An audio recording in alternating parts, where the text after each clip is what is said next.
We are now joined by the second place qualifier for tomorrow's Duck Commander 500, and that is Joey Logano, driver of the number 22 Shell Pennzoil Ford for Team Penske, who took home second place in today's qualifying with a speed of 193.306 miles per hour, tie broken by championship owner points with the 78 of Martin Truex Jr. So, yeah, you guys ran the exact same speed. I didn't even know that. Yeah.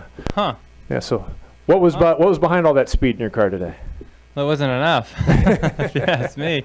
But, you know, overall, proud of the effort. I felt like going to sleep last night that we had a car that can be quite possibly on the pole today. And we came close. Every round we were definitely pretty fast. And we were really good in 1 and 2.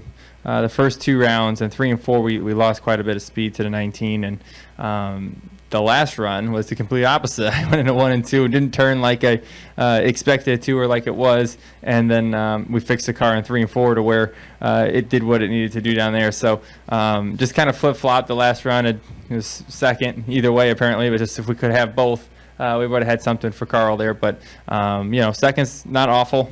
It's not the best, but it's close to it at least, and we'll have a good pit stall, and we'll look forward to the race. It's going to be a lot of fun out there. There's a lot of slipping and sliding, and it seems like it's falling off more than Atlanta. It seemed like in practice yesterday, so qualifying, you can imagine how that was with tire fall off. Is definitely quite a bit different every round.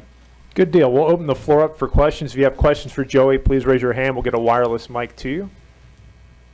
Questions for Joey Logano. We'll start up here with Bob and then go over to Jerry.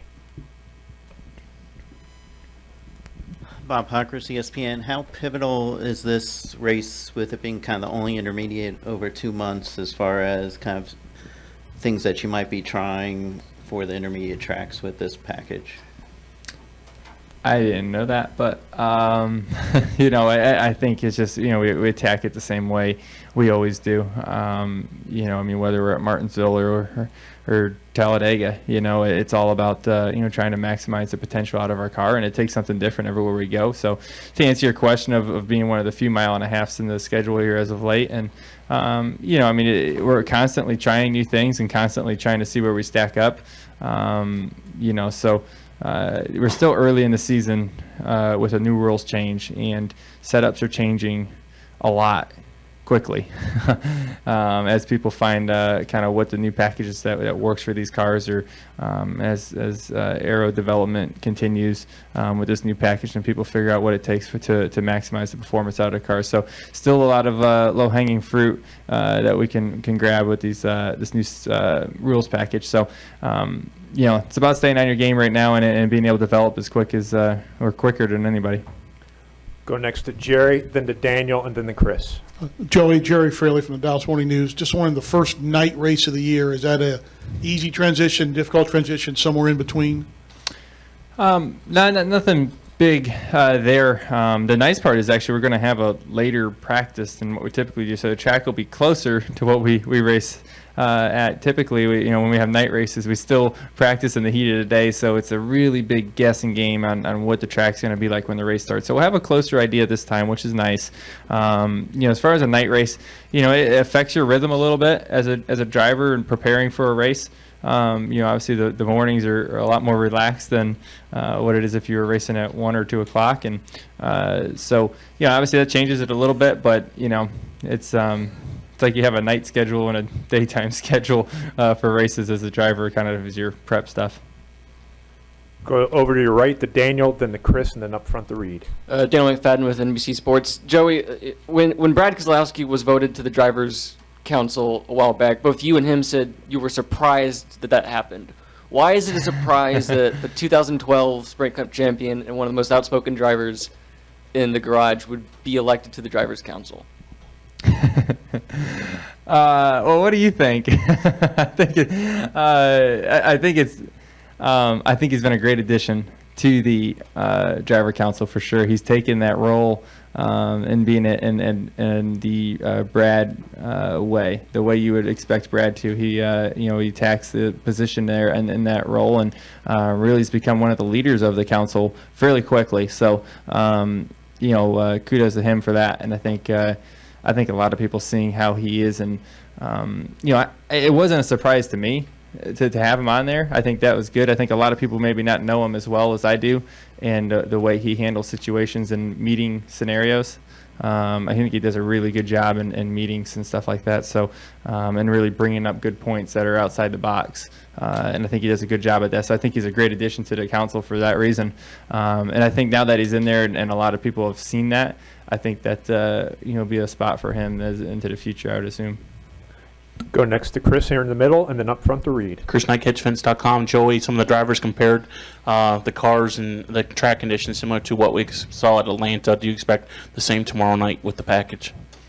I think it's going to be even more than Atlanta, to be honest with you. I mean, the fall off is incredible. It was like, 10, 15 laps on your tires was like ice skating with dull blades. I mean, slipping and sliding everywhere out there. And, that's what 15 to 20 laps on your tires. You imagine when we get 40 laps in, what it's going to be like? It's going to be a lot of fun. I think it's going to be really interesting to see the way this race plays out. The cars are freer into the corner this year. So that may affect the amount of cars that run up by the wall, but the fact that you're out of the gas more may drive more cars to run higher too. So I'm kind of mixed on thinking about which way the race is going to go and how the track is going to be. But I think, when you look at turn 4, I think that's the trouble area. That's where it seems like a lot of cars kind of get into that slide, and it's like a never-ending slide, and the wall really jumps out quick on you. So I would assume in the race, I'd look for guys to pancake it or get the right rear into the fence pretty easily. Do you think running the Xfinity race tonight has an advantage, even though you're not running it? Do you think maybe it has some advantage for the Cup guys that are running it? I think running the Xfinity races, I personally always think it's an advantage at racetracks like this. Sometimes it's a disadvantage because you have less time with your team, but here I feel like it's an advantage to run that race. And obviously it's a night race. It's been a little bit since we run a night race here, so it's kind of I think that'll be interesting to kind of see the difference. And I'll be watching it and listening and then picking Brad's brain afterwards to kind of see what he went through. But, I think it is an advantage to run that race, obviously with this tire that's falling off the way it is right now. Reed Spencer with NASCAR Wire Service. As a follow-up to the tire question, do you think with the degree of fall-off here that'll simply take 2 tires out of the equation? Well, you would say at Martinsville it would have, but there's some 2-tire calls at the end of that race. And I've seen it here before. That's how we won the race here a couple years ago, is that Jeff put on 2 and we put on 4 and restarted 3rd and was able to get him because we had newer tires and was able to pass him for that reason. So, I don't think that was, it was a few years ago with a different tire. I would assume this way would drive you more that way, but end of the race scenario and kind of depending on how the race is played out up to that point. If there's only a few laps left, I wouldn't be surprised if people take a swing at it. But if not, I see people coming down early for tires like they do at like a Fontana or in Atlanta. We'll go to Lee. Lee Spencer, Motorsport.com.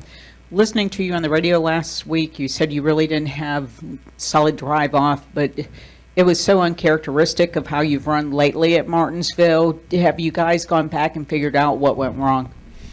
Well, yeah, we talked about it a lot for sure, and there was obviously a difference within the tire, across the board throughout all the teams with the left side tire really not wearing. And the package that we have worked on and developed over the last few years just obviously didn't work. And for anytime you go from the pole to down a lap in one run, it makes you scratch your head a lot. And I was proud of my team, though. None of us, and that's an opportunity for a lot of people to steer the wrong way. Martinsville is one thing goes wrong, it can snowball down to the 40th place finish. So everyone kept their head in the game, and we fought back, got our lucky dog. Got to the point that we were an 8th to 10th place car. That's not acceptable in our team for sure. But if you look at it from being I felt like a last place car at first run, obviously we went all the way there, to being a 10th place car is a nice gain. It shows that our team stuck together and kept our head in it, and I'm proud of that. Because a lot of teams can't do that, so I was proud of what we did there. But we learned a lesson for sure. It's something we saw in practice. We didn't see the tire wearing like that, and it transferred over into the race and just caught us off our game. Joey, really appreciate you joining us here today. Congratulations on the front row starting position, and good luck tomorrow night. Thank you, guys. Have a good one.